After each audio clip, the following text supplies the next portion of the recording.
Good evening. Oh, Lord.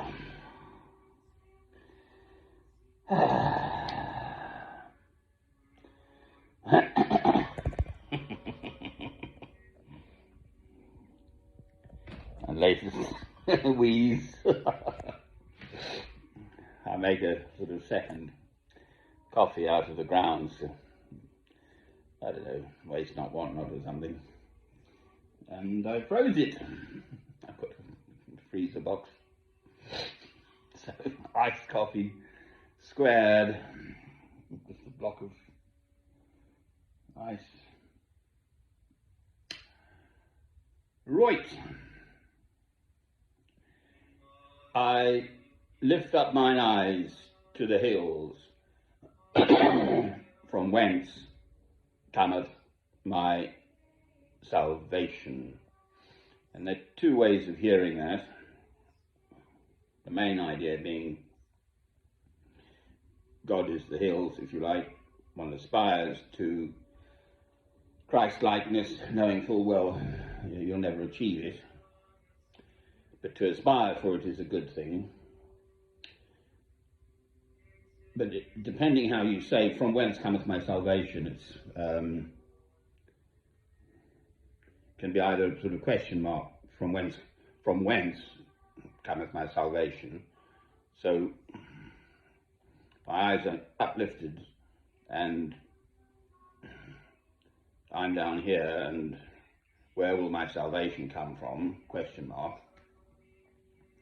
Or if it's a statement, then you're saying, I lift up mine eyes to the hills, from whence cometh my salvation. So you're saying, one's salvation is in the hills, in aspiring to higher things. So there we are. Well, I'm getting no younger. None of us are. My mother would say she never met anyone going in other directions, a little quip, which is true. And at 65 years old, I'm just going to be myself, whatever that is.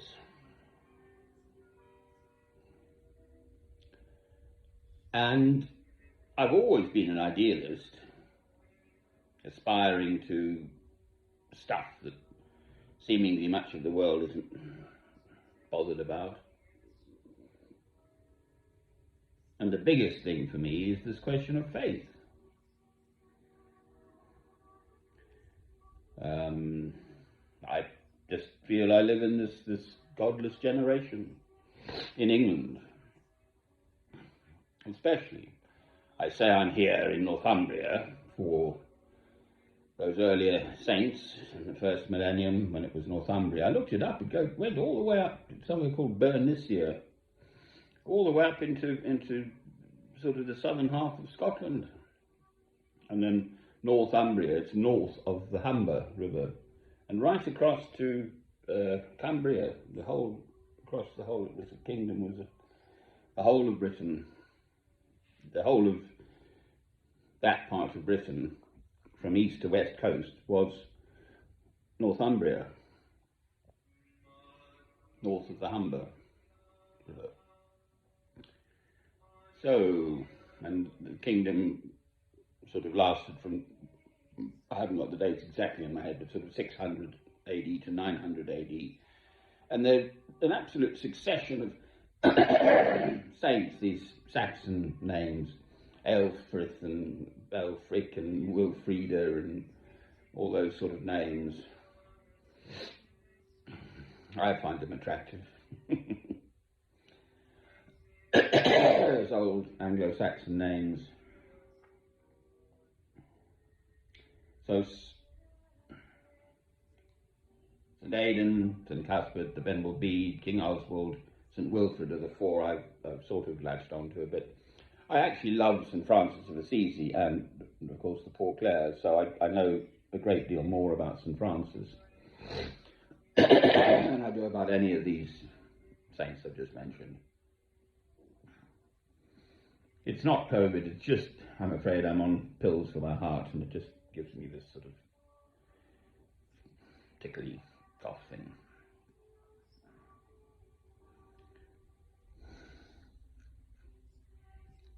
Well, what's the point otherwise? It is a beastly world, I mean, that's perfectly clear. So why be a part of the beastliness? Quite frankly, Christ has come into the world to give us the opportunity to rise out of our baser human selves. Well, wonderful. How blessed is that?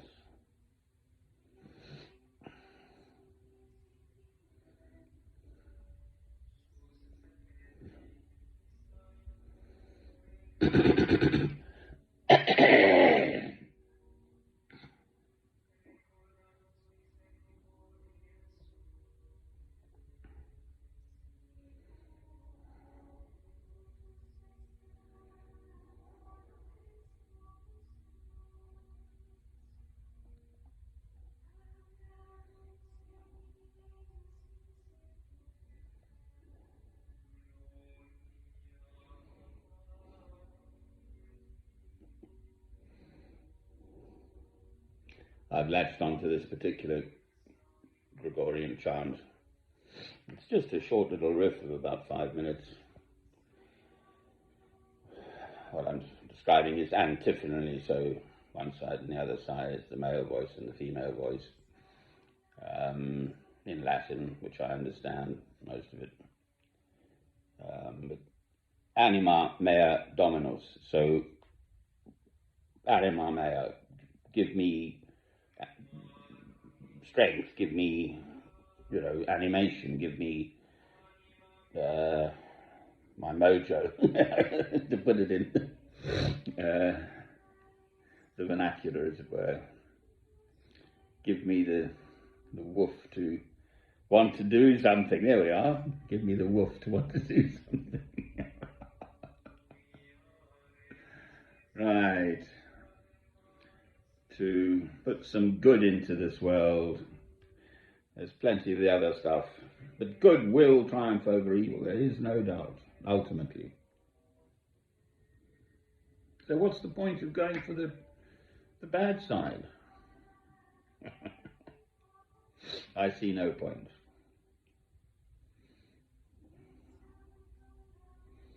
To me, every single human being in the whole world has this blessed capacity to love God through Christ. It's an innate gift from God to us at conception, as far as I'm concerned. So I'm not going into that here, but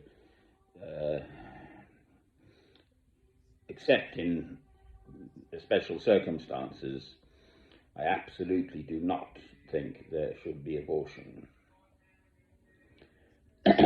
Absolutely not on demand, the way it is now in much of the West, for instance. America, of course, has just voted it down. And you hear these voices castigating that decision, and then you hear the other voice saying, well, there are two human beings. What is developing within the one human being, the woman, the mother, is a potential human life. And that life should also be considered. So there we are.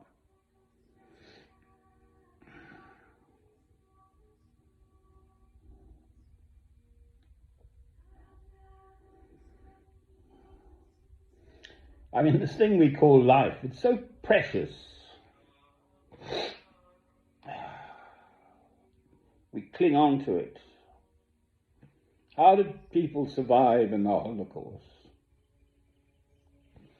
Or there are many, many other instances of suffering. It's not just the Jews who've suffered.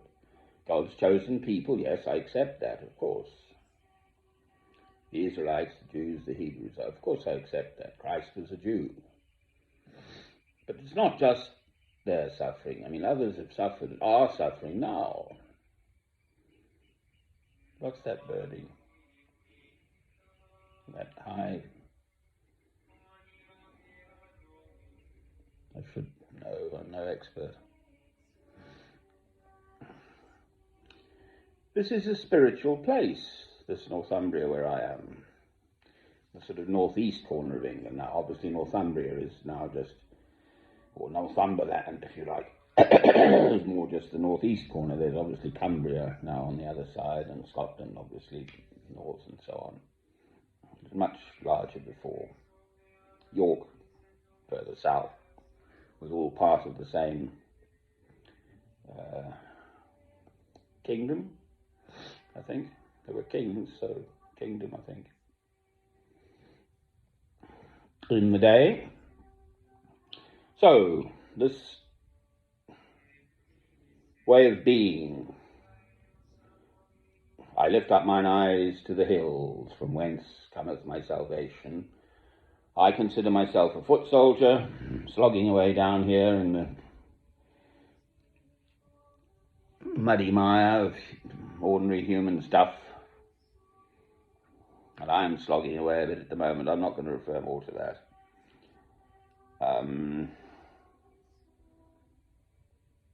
But I refuse to let go of this wonderful gift Christ came into the world to give us, which is to aspire to Christ likeness. Amen.